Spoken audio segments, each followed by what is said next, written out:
Salut à tous, c'est Charles, j'espère que vous allez bien. Alors aujourd'hui, toute petite vidéo. Je viens de finir un max. Donc voilà la bestiole. Donc c'est le max de Eric. Voilà. Donc il m'avait envoyé pour faire une petite révision. Donc franchement, dans l'ensemble, une machine super en bon état. Il en prend super soin. Il y avait à part les skids qui sont un peu grattés, mais ça je vais vous dire que ça va très vite. Franchement, il n'y a vraiment pas grand chose à dire. Après pour l'instant, donc je vais monter un kit wide aussi en même temps, en bleu.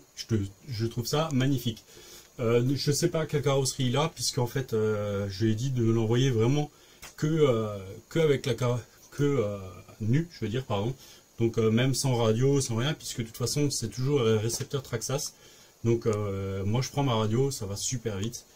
Voilà, à appareiller c'est tip top. Alors dessus, donc j'ai fait les amortisseurs, révision des amortisseurs. Il m'avait fourni l'huile, donc le petit tube en 60W. Donc j'ai mis ça. Franchement, même l'huile dedans, on voyait qu'elle avait tourné, qu'elle avait quelques packs, mais elle était vraiment encore très propre. Les diffs c'est pareil, les diffs dans un état franchement magnifique.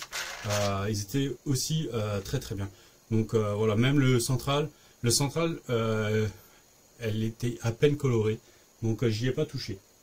Le slipper RAS, donc je sais pas si Eric l'avait déjà changé ou pas, mais voilà, je sais qu'il le roule en 4S tranquillement, donc voilà.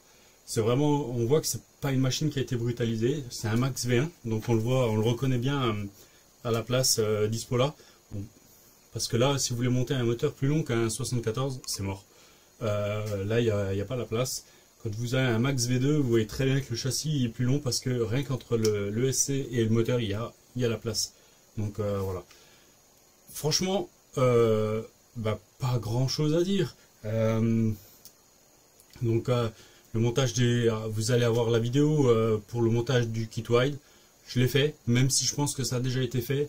Je l'ai refait. C'est vraiment super cool, super facile à faire. Donc Eric m'avait aussi fourni, ça c'est pas forcément obligatoire. Après voilà, il m'avait fourni les tubes. Je vais en sortir un, ça sera plus visible. Les tubes, vous voyez, pour les cardans, donc pour allonger les cardans. Donc oh là là, donc en fait il vient là, on voit bien que par rapport au cardan d'origine, voilà, le cardan de wide est beaucoup plus long, cardan plastique. Ça j'avais un peu peur, mais finalement ça se fait super bien, parce que l'axe dans les cardans est à ce niveau là, l'axe de chaque côté a un petit circuit, donc ça va franchement super bien. Là vous prenez votre temps, vous le faites bien. Si vous perdez un clips, d'ailleurs ils sont là, voilà, Traxxas en fournit. Donc vous voyez, c'est vraiment les tout petits clips. Donc Traxxas en fournit. Je vais les mettre d'ailleurs avec. Je vais les remettre avec parce que ça c'est son rave. On sait jamais. Il en manquait un. Alors chose hyper étonnante, c'est que sur un cardan il y en avait un qui avait dû sauter, peut-être avec une petite pierre ou autre chose. Ça avait sauté et mais là que c'est pas barré. Donc après on est vraiment très près. On reste dans le porte-fusée. Donc vraiment là vous voyez, que ce soit devant ou derrière. Donc je pense que l'axe, même s'il sort un petit peu, il n'ira pas se balader très loin. Le seul truc qu'il pourrait faire, qui serait un peu dommage, c'est vraiment usiner le porte-fusée. Donc voilà. Je vais monter les nouvelles roues Louis qu'il avait fournies. Donc vous verrez, vous avez vu il n'y a pas longtemps. Je ne sais pas encore comment je vais mettre les vidéos, mais j'avais attendu pour faire la vidéo de déballage. Donc pour que vraiment, limite dans la même semaine, j'ai les vidéos. Il y avait un dépôt blanc sur les roues. Alors ce que j'ai fait, j'ai pris un peu d'alcool ménager et avec un chiffon j'ai un petit peu frotté. J'ai pas insisté, mais voilà, ça a bien enlevé la pellicule blanche qu'il y avait dessus. Et voilà. Je pense que le reste après en roulant ça va le faire, ça va s'enlever et puis voilà. Hein. Alors, malgré que, en plus, qu'il ait jamais fait de gros sauts ou quoi que ce soit, petite surprise au démontage. Donc voilà, c'est un bulkhead avant. Donc en fait, le bulkhead avant, je le démonte, j'ai même trempé dans le bain ultrason. Et en prenant la brosse pour le frotter, je me suis rendu compte que, est-ce que je vais réussir à vous le montrer en vidéo, il est, voilà, il est fissuré. Là on le voit bien. Donc voilà. Alors j'ai prévenu Eric, hein, et puis je lui ai dit, ben écoute, je dis, il va falloir qu'on change le bulkhead inférieur. Je dis, il est fissuré. Je dis vraiment, si tu as besoin, s'il faut, je peux le remonter. Ça se voyait pas, ça tiendra encore. Mais voilà, il m'a dit non, on change, il n'y a pas de souci. Voilà. Donc commander, et puis l'avantage c'est que j'ai toujours quelques pièces à commander, donc j'ai pas commandé que ça, mais c'est vrai que ça aurait été dommage. Voilà, je sais plus combien c'est 14 € ou un truc comme ça. Que je l'ai payé.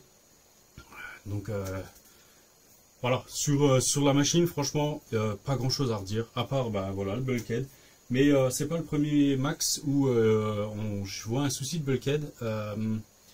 Sur le max V2 que j'ai revendu à mon pote, pas celui de Mani, celui un autre que j'avais avant, que j'ai revendu à mon pote Pépi, c'est pareil. Un jour on sort, tac tac, bon après nous on saute un peu plus, même si Pépi est beaucoup plus calme que nous. Il saute un petit peu, tac, et puis d'un coup il me dit oh, j'ai un problème avec le diff avant, on regarde, et on enlève juste le skid et le bulkhead était explosé quoi. Donc voilà. Est-ce que je sais pas, on voit pas de gros choc non plus sur le skid ni rien, donc je sais pas, c'est assez, la casse c'est bizarre. Ou alors c'est vraiment si maintenant on prend un gros choc sur l'avant, peur que le châssis flexe un peu et qu'en fait c'est vraiment là on a les vis qui tiennent les triangles avant et ça fisse sur là. Ou alors c'est justement le fait qu'on soit fixé là, qu'on tape derrière sur les roues, je sais pas. Voilà, bref, c'est cassé, voilà. Juste ça à changer, franchement c'est cool. Le Max c'est vraiment une super machine. Moi je me suis pas éclaté autant que je pensais avec. Mais voilà, parce que quand on a l'habitude de rouler le X-Max, le Sledge ou des choses comme des RC aussi violentes, c'est vrai que le Max à côté fait un peu jouet. Mais voilà. Et le plus gros jouet en ce moment, c'est le Larlo. Ça, c'est vraiment très petit. Donc voilà. Je vais vous laisser là-dessus. Et puis, je vous dis à la prochaine. Allez, ciao, ciao.